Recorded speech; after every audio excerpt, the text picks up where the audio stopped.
Recorded Books and One Click Digital present Swept Away by Robyn Carr. Narrated by Thérèse Plummer. Chapter 1. When she walked into the Fort Lauderdale Executive Airport, heads turned. Not just the men's, but the women's as well. Jennifer was used to this. She didn't come by her fabulous looks by accident. Trim, tan, blonde, leggy, buxom. With a face that could stop time, she drew the attention of everyone she passed. She went to the counter and recognized the agent, a woman she'd seen several times before. "Hi, Elaine. Jennifer Chaise, here to meet Mr. Noble for the Las Vegas flight." "He hasn't checked in yet, Miss Chaise, but you can board if you like." "Thank you, but I'll wait until he gets here." "Why don't we go ahead and load your luggage to save time?" she said. Jennifer gave a nod and a smile, glanced over her shoulder to the skycap who'd followed her with her bags, and then went to a leather sofa in the waiting room. From there she could see the terminal entrance. As she waited for her gentleman friend, Nick, to arrive at the airport, Jennifer reminded herself that not all that long ago she'd been a girl who couldn't afford a bus ticket.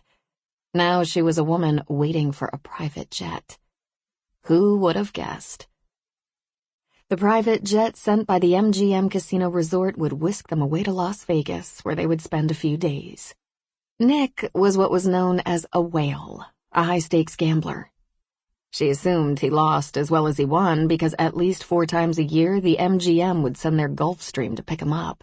But, according to them, gamblers never lost. And despite the fact that he was married, Jennifer was the woman who accompanied him on these trips. Jennifer was something of a gambler herself, but she didn't wager money. She put herself on the line, betting that she could keep someone like Nick Noble so enchanted by her charms and beauty that he would be a generous suitor. It required quite a lot of skill and confidence. The skills she'd acquired over time, but the confidence always threatened to elude her. Sometimes she was required to fake it. All the people who ogled her were completely unaware that beneath the veneer of wealth and glamour beat the heart of an uncertain girl who had come from nothing. She reached over her knee to smooth her $2,000 eelskin boots over her shin. They were as soft as butter and were her favorite. There was a time years and years ago when she was 8 or 9 years old that her mother picked through a dumpster, where she'd seen a pair of discarded shoes just about the right size for Jennifer. That had been an especially bad patch for them. Maybe that was what had fostered her passionate love of footwear. These boots were sage-colored and perfect with the cream skirt and jacket she wore. The skirt was short with a strategic slit up the left side, and the jacket buttoned just under her breasts to emphasize her cleavage. If it were left up to her, she might choose a lower heel. But Nick, for some strange reason, preferred that she look as tall and long-legged as possible. She was a respectable 5'5", but any one of her collection of high heels so exaggerated her height that she appeared 5'10". The irony was that Nick was not tall. He was a short guy, maybe 5'7", and had a real thing for tall, thin blondes. No short man complex there. In fact, Nick probably thought he was 6'2". His ego was at least that big.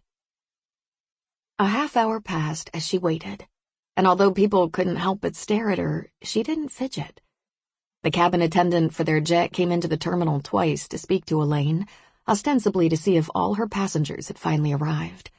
By now the crew would be getting antsy. Nick would never tolerate tardiness in others, but he was rarely on time himself. He could be both aggressive and passive-aggressive, not always a winning combination. Jennifer pulled her long mane of golden hair over her shoulder and stroked it as if it were a pet. Nick loved her hair. So had a few gentlemen before him. She cared for it as if it were an only child. Elaine came out from behind the counter and approached her. "Miss Chaise, are you sure you don't want to go ahead and board?" the agent asked her. She smiled patiently at the young woman. "It won't get him here any faster, Elaine. I'll just wait for Mr. Noble." "I don't suppose you've heard from him?" "No." "Have you Sample complete. Ready to continue?